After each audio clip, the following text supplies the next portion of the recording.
This screen recording should show you how to get through the spirometer lab in general biology. The first step for this lab is to attach your laptop to the LabQuest Mini, which attaches to the USB port on your computer. It would probably be best if you started up the driver software first. So if you go to the program called Logger Pro, which is usually under your Eggcorn, scroll down, find the Logger Pro 3 file, click on Logger Pro, and that software will start. Then plug in the LabQuest Mini into one of your USB ports on the side of your computer. When you do that, the monitor should automatically identify the flow rate meter, and there you are. So this gives you a graph automatically of flow rate in liters per second versus time in seconds. The next thing to do is to hold on to the spirometer, point the end of the spirometer that says inlet at your face, take a disinfected mouthpiece, the plastic greenish cardboard tubes, and attach it to the end of the white filter that's on the inlet end of the spirometer. Press it on firmly, put the mouthpiece in your mouth, hold your nose, breathe in as much as you can, put your mouth over the mouthpiece, hold your nose, and breathe in and out to the maximum extent that you can until you get to the 20-second time limit.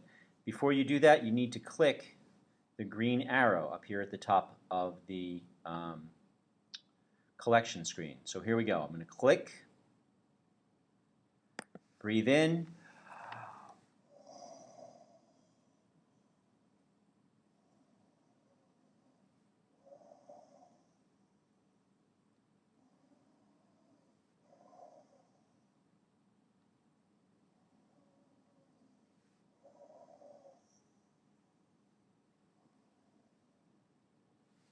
and I've reached the end of my data collection. So I've taken 4 breaths, 4 out, 3 in, and the data collection has now stopped. Don't press the green arrow again or it will ask you to erase your data.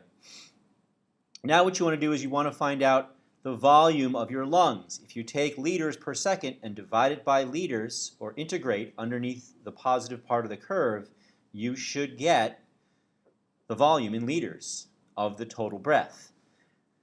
Logger Pro is set up to do that for you in a very efficient manner with this integral button. Integral is a calculus function that measures the area under a curve. You don't need to know how it works unless you're in calculus. If you click the integral button, it integrates the whole thing. That's not particularly useful. So what you want to do is you want to move your extremes. So put one here. Cancel that.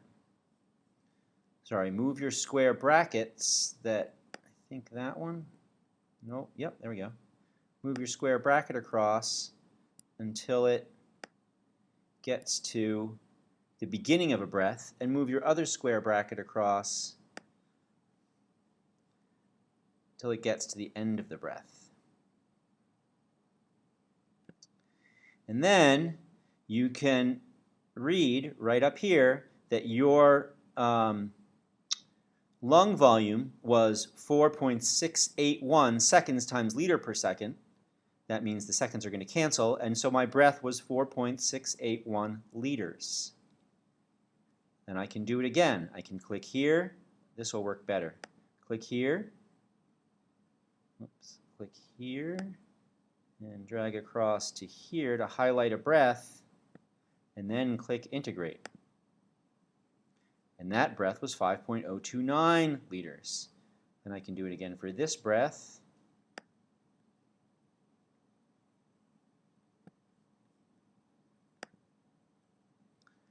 .140 liters, and my last breath.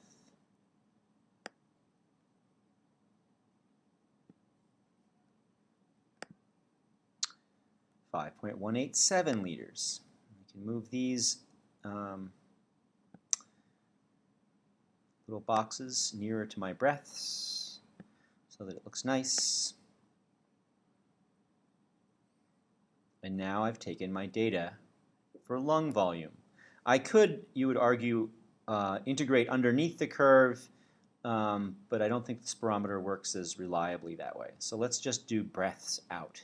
And you want to breathe in and breathe out for each of these breaths as much as you can, but you don't want to breathe out crazy fast. You want to have a nice controlled exhale. 20 seconds should probably be enough to get 4 breaths. You can then take these 4 values and average them. I would say you should also save your graph. Go to File and Save. Now you can save, and it will save this data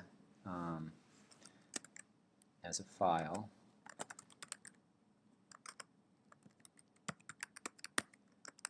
That you could then go back to on your computer without being hooked up to the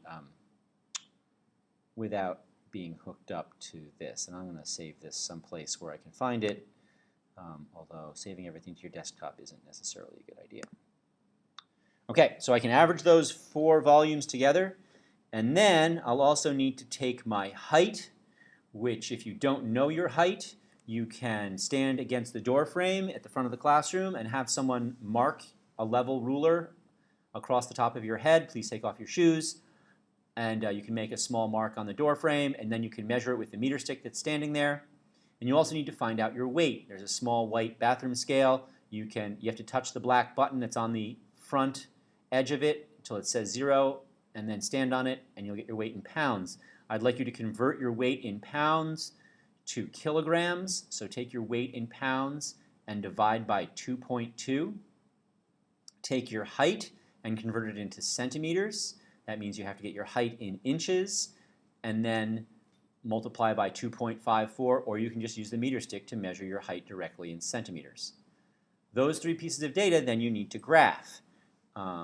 So the way this is going to work is there's going to be a Google Doc that is available. So you can go to your, I'll make it right now. There's a Google Doc, which is here. And you can go into Spirometer. And there's Spirometer data 2010, 2011. Spirometer lab rubric, you're going to need that to write this up. But let's look at the Spirometer lab data from 2011.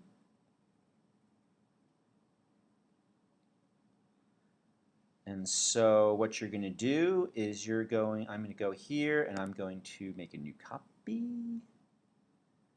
Make a copy. And we're going to make this Spirometer lab data 2013. Okay. And I am going to remove the old data.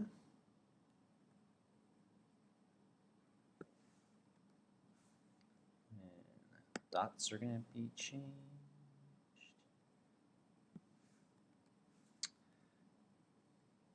And what you're going to eventually want to do, trying to get rid of this old graph.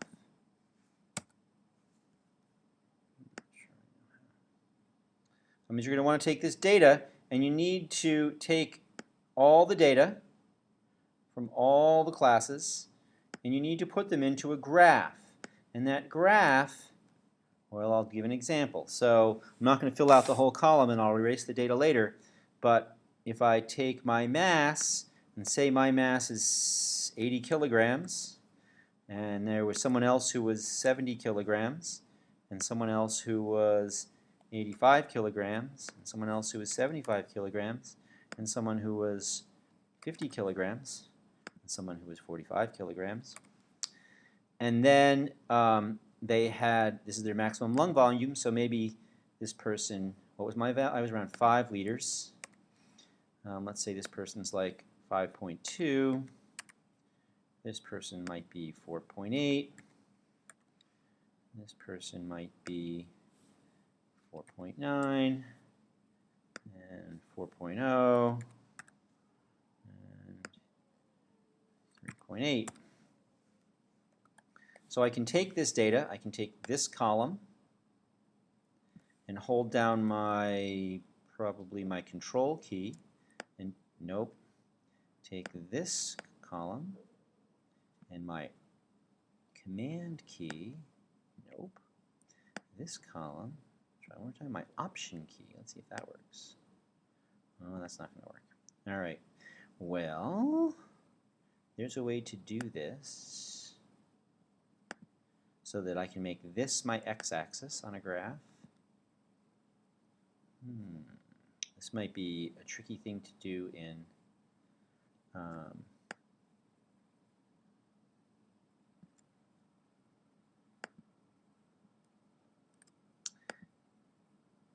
oh well, we'll try this.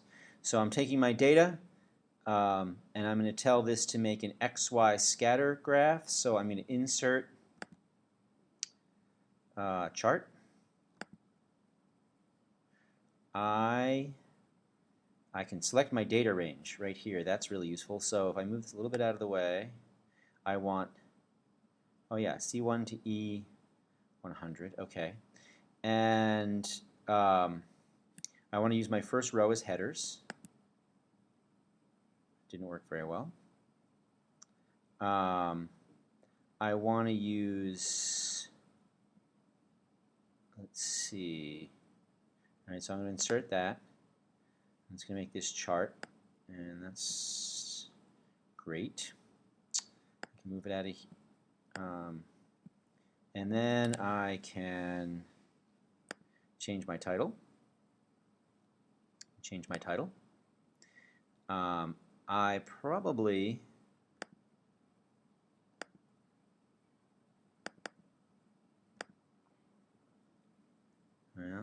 I know what I would do. I would take this data if I were you. Here we go.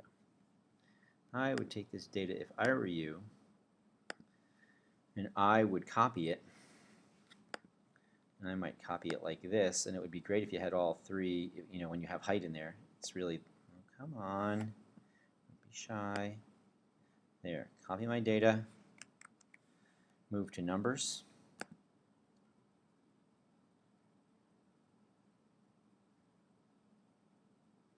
This might take a minute.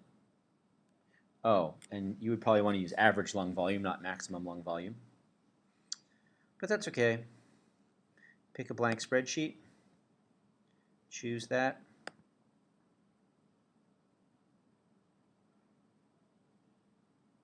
I don't really love numbers either. Excel is maybe a little better, but we don't have it. Paste my data in. There we go. And now if I wanted to make a graph, probably the easiest way to do it, I can oh, come on.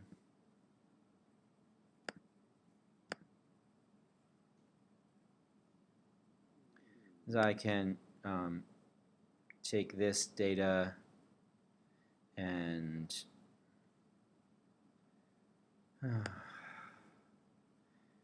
next to it, I can move it out of the way. I can put it down here, for example, and then copy it, paste that data there, copy this data, and paste it here. So they're next to each other with the x values on the left and the y values on the right. Select the whole thing, make a chart. Under the Insert, Chart, you want an XY scatter or just scatter. There's our chart. Good, that's what we're looking for. Now, this chart's got some problems. Let's take it up here so we can look at it next to our data. First of all, there weren't any masses below 45, so I think you can double click on this axis. Oh yeah, over here in the this inspector, which is right up there. Inspector, if you click that, you'll get this. You want to go to axis, and on your your x-axis, you want to start maybe your minimum at like 40.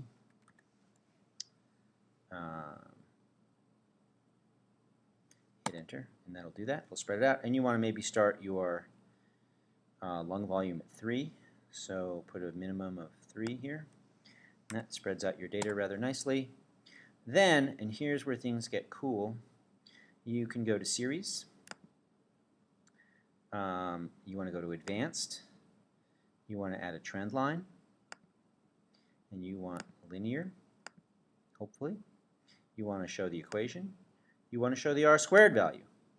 So there's a line that may or may not connect your points. But the most important part here, that's a y equals mxb format for your line, is this a statistic, r². This r² statistic tells you how well your points fall on your line. It's a regression coefficient. It ranges from 0 to 1. 1 means that every point is exactly on the line. 0 means that the points have nothing to do with the line. And we've got a relatively good correlation, but it's maybe not perfect. But you can use this coefficient, say, to compare mass versus lung volume. You could do a different graph, you should do a different graph, of height versus lung volume for all the data, for all the classes, and see which one correlates better. Then, when you're doing your discussion, you'll need to think about why one correlated better than the other. And you can do other things too. You could just do the girls. Height versus weight, height versus lung volume, weight versus lung volume, just the boys. You could look at all sorts of possible data manipulations that way using this program. So you're going to need to include graphs like this, and you're going to need titles. You should have a title that says what the graph is. You should have an x-axis. You should have a y-axis. And I'll leave that up to you. So this is using numbers to make graphs and move your data around out of the Google Doc. The reason we're using the Google Doc is to store the data so that everyone can get to it. So that's that. Please don't erase the data when you use the Google Doc. And that's how you do it. Please check the rubric, and I'll expect to see these when they're due. Check the info server too. It'll tell you. That's all for now. Talk to you later. Bye-bye.